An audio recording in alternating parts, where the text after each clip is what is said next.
Good evening, I'm Lauren Boothby. And I'm Chelsea Powrie. It's Monday, March 27th. And this is your Langara News. If you're like many Metro Vancouver parents, you probably shell out up to $1,000 a month on childcare. Some local parents staged a lively rally on Saturday to ensure that affordable childcare was a top issue in the upcoming provincial election. Stu Neatby has more. Close to 100 parents gathered on Saturday at the office of MLA Suzanne Anton. They gathered to press Premier Christy Clark and the BC Liberals to make affordable childcare a priority. Sarah Itkonen works at the Vancouver Public Library and cannot afford the cost of childcare, which she says is close to $1,500 a month. So my husband has worked part-time. I regularly have a weekday off, and then we have family pitching in on the other days to try to cover childcare because we just can't afford it. Childcare in the Lower Mainland costs between $800 and $1,000 a month on average, according to Sharon Gregson, a spokesperson for the Coalition of Childcare Advocates of BC. Gregson says the lack of affordable childcare spaces in Vancouver is nothing short of a crisis. Children don't have access to quality care, and parents can't afford quality care. And it's a crisis for our economy because we need women's labour force participation. BC's Liberal government has increased the money going into subsidized daycare, but have stopped short of a more comprehensive childcare plan. The BC NDP has pledged that if it wins the election on May 9th, it will implement a $10 a day childcare plan. Ravi Kaulon is a BC NDP candidate in North Delta. It's a no-brainer to move in that direction, and I'm not quite sure why the BC government doesn't want to move in that direction, but we've committed to moving in that direction as we've won the government, and I'm very excited about that. Affordable childcare could become a major issue in BC's upcoming election. For many parents, it could be the decisive factor in who gets their vote on May 9th. For Langara News, I'm Stuart Neatby. Politicians don't just make the news when they're involved in controversy. Former BC politicians Emery Barnes and Rosemary Brown are being lauded for their leadership. Our reporter Michelle Palsa has details. An evening to honor two BC politicians. Emery Barnes was committed to human rights and global peace. He was elected to the BC legislature for Vancouver Centre in 1972. Barnes was the first black man to hold political office in the province. It's really difficult to see my father up there lifelike, hearing his voice. It's been a while since I've heard him, and my heart just goes because it's like he's still here. Barnes was an outstanding athlete and played with the BC Lions. He earned a degree in social work at UBC and worked as a social worker until he was elected. Barnes focused his life on helping disadvantaged people. He received the Order of British Columbia in 1995 and retired from the legislature in 1996. In 2003, the Vancouver Park Board opened Emery Park in the downtown core. Rosemary Brown was Canada's first black female member of a provincial legislature. Brown earned a Master's of Social Work at UBC. Her advocacy work against racism and sexism led to her being elected the NDP MLA for Vancouver-Burrard in 1972. Her life experiences shaped her political career. You know, black women over the centuries have had to be very tough and very determined, and she's a product of that. As an MLA, Brown established a committee to eliminate sexism in school material. In 1975, Brown ran for the federal NDP leadership. She retired from the provincial legislature in 1988. Brown continued her advocacy of social issues and was appointed Chief Commissioner of the Ontario Human Rights Commission. She received the Order of British Columbia in 1995 and the Order of Canada in 1996. Canada Post issued a commemorative stamp of Brown in 2009. Emery Barnes and Rosemary Brown, BC politicians honored for their service. Michelle Polsa, Langara News, Vancouver. For most people, February 14 is about celebrating the love of a partner. But on the downtown east side, it's about remembering the love and memory of its missing and murdered daughters and mothers. Bonnie Lila Madeleine was at the Memorial March. The Women's Memorial March is about to begin in the downtown east side. This march, unlike the one that took place 24 days before, is quiet and calm, but the emotion and the memories are strong. So it started when years ago when women started going missing in the downtown east side and nothing was being done. So we started marching and we started being their voices and speaking for them because they're no longer here. The march started 27 years ago to remember a woman found dismembered at the corner of Powell and Salisbury Streets in 1992. The Women's Memorial March honors the memory of all women from the downtown east side who have died due to physical, mental, emotional, and spiritual violence. In 27 years, not much has changed for the women living there. I've lost so many sisters in the downtown east side. I've fallen with them down here. I've risen with them here. As the marchers move through the downtown east side, they stop at sites where women died or were last seen. Prayers are offered, medicines, and roses in remembrance. Many of the missing women are First Nation and Aboriginal, and many still remain missing. Mothers don't know what happened to their daughters, have not been able to find comfort or solace. This march is that time for grieving, remembering, and moving forward. This community is a very tight-knit community. People really care about each other, and I think sometimes this community is a little bit misunderstood. For Langara News, I'm Bonnie Lee, La Madeleine. Tucked away in the corner of the city, UBC students are working diligently to help a 44-year-old writer with multiple sclerosis find a new way to communicate. Reporter Emily Peacock has more. 17 years. That's how long it's taken Jared Cook to write his first novel.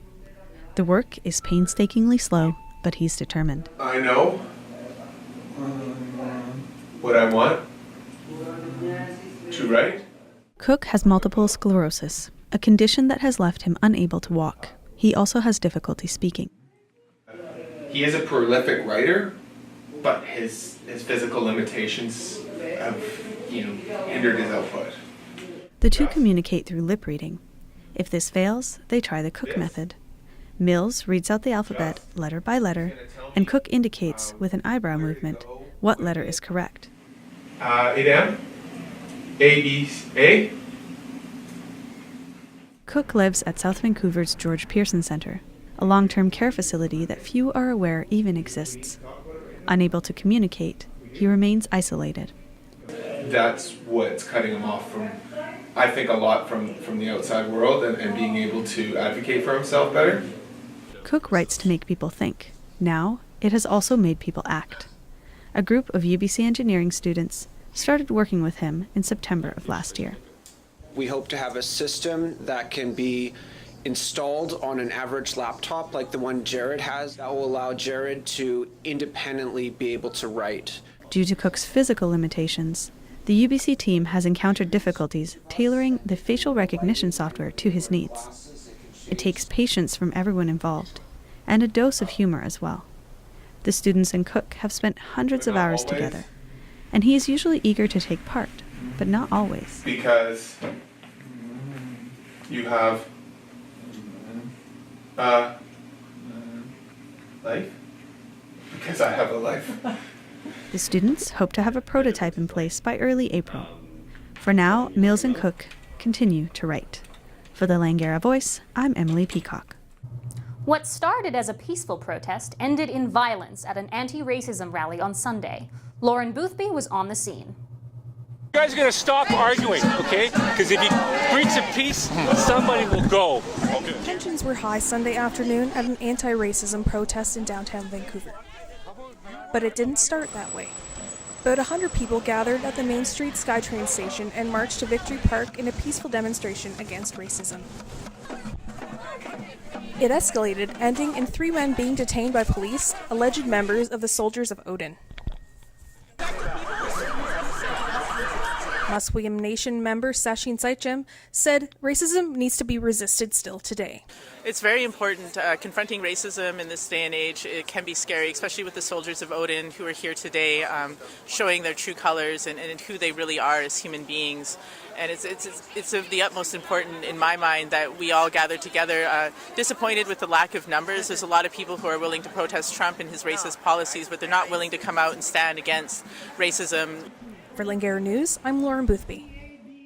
Hedge mazes, turtles, and thousands of plant species from around the world are what make Vancouver's Van Dusen Botanical Garden a well-loved destination for locals and tourists. But now the garden's celebrity status is official. Van Dusen has been designated a Canada 150 Garden Experience from the Canadian Garden Council to celebrate. Elise Kotick has the story. While spring's flowers may arrive late after Vancouver's cold winter, Van Dusen Botanical Garden is still an attraction for families and tourists. The 22-hectare park has come into the spotlight as one of the top gardens to visit in the country, thanks to a project from the Canadian Garden Council.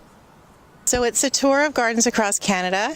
It's inviting citizens to visit these gardens and also a way of recognizing the importance of gardens to our culture and part of our Canadian history.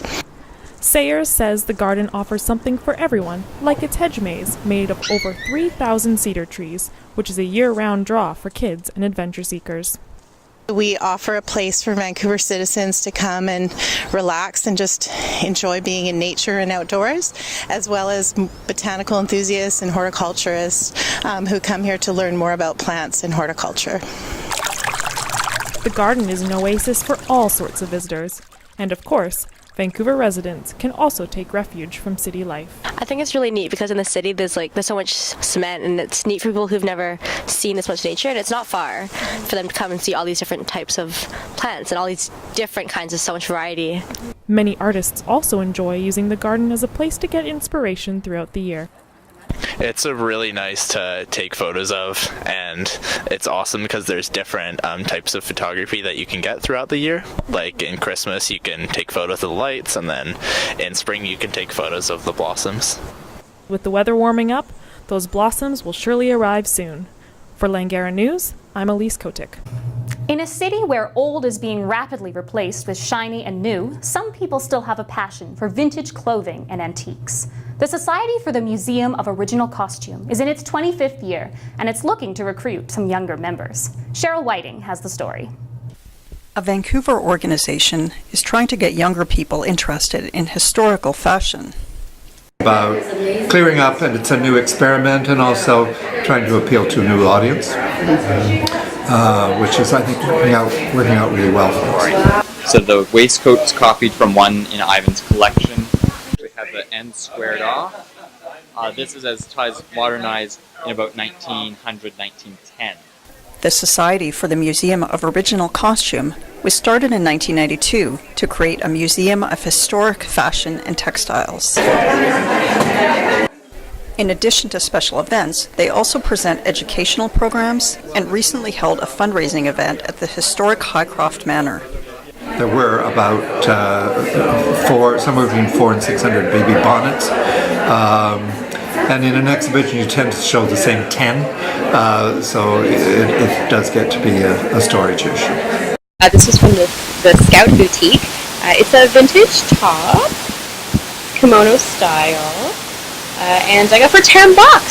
And it's a good resource for us as costume makers to learn how things were made previously, so we can recreate that. Diana Drahanchuk, the organization's president, says the society has been successful in attracting a younger demographic. And that was one of our goals, was to get younger people involved, because first it was the older age group. Now we're getting younger people too.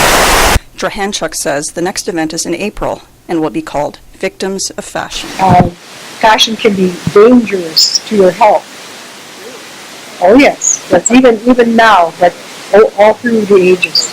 Yep. For Langara News, I'm Cheryl Whiting.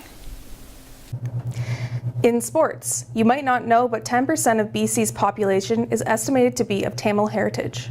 West Coast Tamil Sports Club is trying to shine a spotlight on some of the stars in the group through a sports award ceremony. Bali Yogesh has more details. West Coast Tamil Sports Club hosted their third annual gala event on March 18th. The event was to recognize the star performers of West Coast teams for the year 2016 to 2017 cricket season. The event was also used as a get-together to bring the players and their families together. Dance, drama and games were combined with food and music at the event as 300 people witnessed the show. In the year 2000, we started our club with nearly 7 founding members, including me, Now we have more than 100 players across 5 teams that play in British Columbia Mainland Cricket League. Some of the audience felt the time is right to expand the event and get members of other diaspora to increase the popularity of the sport. We should be having more such events, and not only should it be just the West Coast Tamil cultural. It should be more inclusive of like all the Indian and the other countries like probably the UK or the Australia. The event also witnessed a play that highlighted the happenings in India. This kit is based on some popular figures which are in Tamil cinema and as well as politics. So we chose some people from like legends from all those actors and all those people. So we try to make them come in. They haven't been to that particular Jallikattu protest that happened in Chennai.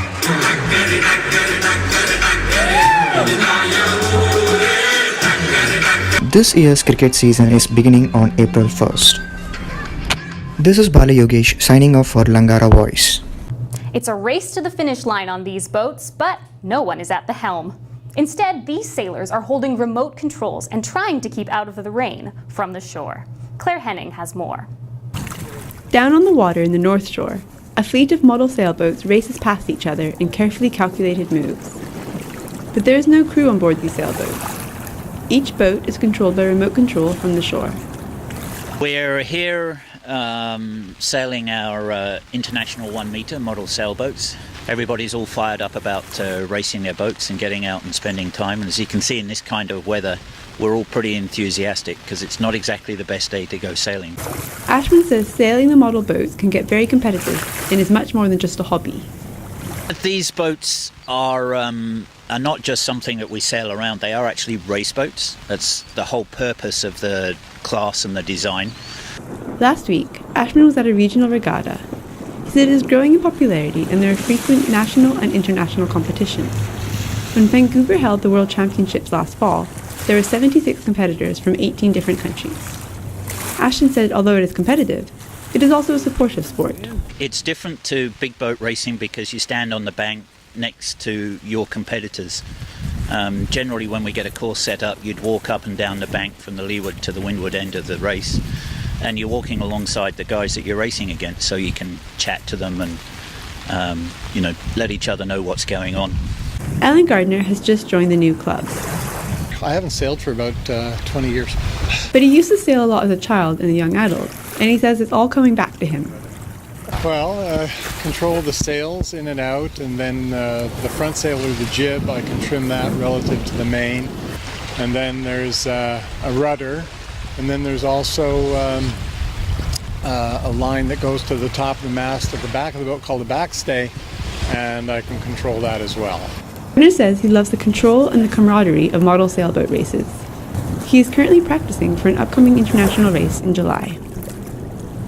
For the Langara Voice, I'm Claire Hennig. The storm was real yesterday at UBC's annual Storm the Wall relay, but rough weather and a brand new, tougher course weren't enough to stop the weekend warriors. Chelsea Powrie has the details. Despite the classic Vancouver downpour, UBC's annual Storm the Wall Team Fitness Challenge had a successful opening day on Sunday, filled with brand new activities for its 2017 edition. Storm the Wall has been a staple at UBC since 1978, with loyal teams of volunteers organizing and running the event with new surprises every year. So we have some really cool finish line stuff. We have a cool down zone as well as some bikes. RYU will be out here as well with a lot of cool down zone and cool stuff like that. There was also a family-friendly community festival area, complete with a barbecue and games for the kids near the finish line. But the main event is, as always, the race. Teams of 5 compete in a grueling campus-wide swim, bicycle, run, and sprint relay. Then they meet the 12-foot-high wall and must work as a team to get every member over. Well, having just finished my quote-unquote long-distance run, I was exhausted, and she was pacing along with her, and I couldn't get my foot up onto her shoulder. So I was standing there with one leg up, shaking, trying my best to get up, and eventually, fortunately, I'm tall and he has long arms, so I was able to grab his hand, and we were able to pull me over the top. Some teams become ultra-competitive, while others just enjoy the bonding experience. Just for fun, so it was more like a team bonding thing. So it was wasn't really much of a competition. We just wanted to have fun. Many competitors and organizers return year after year, like Brittany, who has been the director of wall operations for 3 years. I think I love watching teams go over the wall when they didn't think that they were capable, and then watching their faces when they realize they're able to go over a 12-foot wall is pretty amazing. Sunday's opening day was just the start of the event that will conclude Wednesday. Some who participated had some advice for future competitors. You just gotta power through it. For the Langara Voice, I'm Chelsea Powrie. Have you ever wondered what happens on Langara campus on the weekend? Well, as it happens, more than you might think. Sean Hittrick uncovered more than he bargained for. It's Saturday on Langara College's campus. It seems as if no one is around. Someone left this glove here. It'll probably be here until Monday. In the corners of the cafeteria, movement. People are here. But why? Some people are here because their children are in weekend Mandarin school. Here for my daughter is attending a Mandarin school here. Thomas Catil is here for a painting meeting. We have a painting meeting for the weekend, training weekend from 9 to 5, Saturday and Sunday. And there are students here. Michael Bamford and Athena Leung study here regularly on the weekends. Schoolwork, fortunately and unfortunately. We get the cafeteria all to ourselves. We can be as loud as you want. And they prefer the cafeteria. I must say, I'm a little disappointed about the library's hours, though. They're very limited. Usually we leave and go to one of our places. So. Yeah, same thing. Also, the library power outlets are fucked. I'm studying for finals. Kendra Pedersen is here as well. Yeah, I come here almost every weekend, actually. Oh, really? Do you live nearby? Is that why? I'm in Richmond, but I have a locker on campus, so I keep all my notes and textbooks and stuff here, so it makes it easier for me to come here and work. I find it to be quieter than the library on weekends. Everyone who comes to Langara on weekends tends to go to the library to meet up for groups and things, so I find the cafe is usually quieter. It's warmer than the library building, this building stays open later than the library does, so that I don't have to move in the evening. Sometimes there are programs at the college that force people to be on campus to work. Sometimes we need to do on computer labs, we need to pick books from the library, that's why it's really... Sometimes we need to print a lot of stuff, a lot of papers, so library is the best place to do that. Charlene Min stopped studying here years ago, but she comes back to study other things. I'm just taking the opportunity to use the study spaces in the school to study for an exam I have on Thursday. It's good because it's just good to get away from work and home to actually go to a place dedicated to just studying and be able to focus. It's been pretty quiet, which is nice. I was a little worried with other exams that other people might be here on the weekend, but it's been pretty quiet. Sean Hittrick, Langara News, Vancouver. What is the Ting? Well, in Vancouver, it's the longest running weekly reggae night. The scene is thriving and one woman rules the dance hall. Our reporter Melanie Green was there. Sweaty bodies, dark basements, and loud rhythms are a staple in Vancouver's reggae underground. And there is one queen of the dance hall who runs the longest standing weekly on the east side for the last 10 years. I started the night, and for the first few months it was just me and 20 of my friends getting drunk and listening to music, and then I remember all of a sudden one day, it was a few months later in January I think, all of a sudden there was 150 people there. And then Though dancehall has claimed global attention, this crowd is unique to Vancouver. Ting has come to be an umbrella for all those who love reggae. Every type of race, culture, and creed, there's really, from what I've heard from people who come and play at my night who are from all over the world, from New York, Jamaica, Miami, they say they've never been to a night like Ting. It is the most diverse and fun crowd that they've ever seen. Tankyel fell in love with dancehall years ago, hunting vinyl in record shops. It wasn't easy. I didn't hear very much because being from Vancouver, we really don't have a lot of that on the radio. And my parents are immigrants from Yugoslavia, so I didn't really get any of that from them. Producer, promoter, and DJ, her niche crowd follows her wherever she goes. I love introducing people to dancehall and reggae. Like if you've been to my nights, you can see it's a very mixed crowd, and there's a lot of people there who never heard dancehall or reggae until they heard me play. Tankyel has big plans for expanding her empire. My New Year's resolution for this year was to bring more artists to town, so I started off this year with bringing Tifa, who's one of my favorite dancehall artists out of Jamaica, and I have lots more things planned in the next few months. This regular hasn't missed a night over the last 2 years. He moved to Vancouver from Barbados 25 years ago and has been dancing ever since. Like, people was dying for reggae music back in the day. Ninja says he has his reasons for going every week. People come up, man. I like to see when the girls come up and wind up and touch themselves all over and do bad. The Vancouver scene is more diverse and less violent, says this Toronto native who moved here to try his hands at promotion. The scene just needs a little bit more support so we can get bigger artists, bigger stage shows. You know, if Popgun's $20,000, who's paying for it? For the Queen, the road is not over. She just wants to keep seeing new faces every week. Love dancehall, and that's my favorite thing ever. It still is. For Langara News, this is Melanie Green. It was a lovely Saturday at Nat Bailey as the Winter Farmers Market finally felt like spring for local shoppers. Caitlin O'Flanagan has more on the story. The sun is out, and so are Vancouverites, as the Nat Bailey Winter Farmers Market has one of its first nice days of the season. The market, that happens every Saturday from November to April, saw it all this year, from rain, abnormal snowfall, heavy sleet, and even hail. But today, the sun was shining. Snowy, the most snow I think we've ever had. A lot of shoveling, a lot of very early mornings for the markets, at least a half hour, 45 minutes earlier than usual, just to make sure things are safe and clear for all the vendors and the customers and that sort of thing. One longtime vendor said it was her worst year of sales yet, but she still had customers come out to brave all the weather Vancouver had to offer. It's been a tough winter, but the people come out, people have come out in all the crazy snow, in all the wind. This is the nicest day we've had in 6 months. Vancouverites, when they really want to do something, the weather won't hold them back. We see less numbers, but it's almost like they've come out, so damn it, we're going to buy something today. We're getting that broth, we're getting that pair of earrings, yeah. Toth was always able to get to the market, but other vendors were not so lucky. Definitely had a lot of cancellations, especially on the days if it was really snowy here. You can imagine what it's like in the outlying areas. Days like today make it much more enjoyable to visit and work at the market. Definitely, when it's sunny out and it's warmer, our food trucks are just jumping as well. Everybody's really excited to be here, and gotta love days like that. The vendors, customers, and organizers are all happy to see the sun shine and are looking forward to the summer when the Nat Bailey Market branches out to 7 different locations around the city. For Langara News, I'm Caitlin O'Flanagan. Clap along over to East Van, where folks are dropping in each week to belt it out at the Impromptu Rock Choir. Kristen Anthony has more from the Wise Hall. Here we go. 1, 2, 3, 4. It might seem crazy what I'm about to say. Welcome to the Impromptu Drop-In Rock Choir. Matt Smith and Fiona Sizer are the creative minds behind this weekly choral adventure.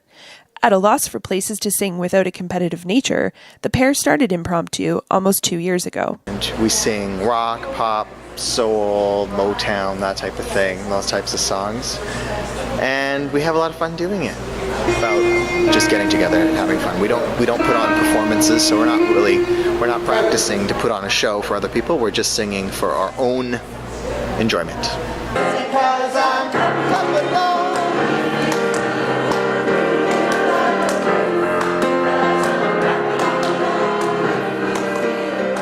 My friend had talked about what a good time she'd had last week, so here I am. I like singing.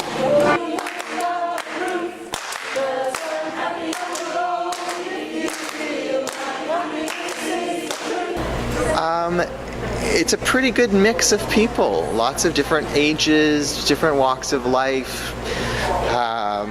We do 3 a week, and they're all in different communities, so but each one sort of draws a really diverse crowd. I think the one thing that really everyone has in common, and it's people who aren't afraid to get out and try something new and meet new people. So I always find those are interesting people.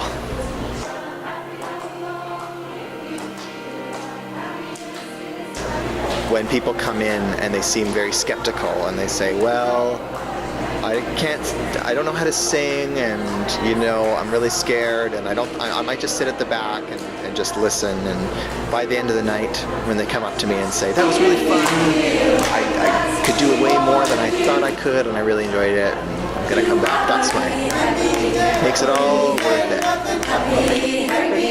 For the Langara News, I'm Kristen Anthony.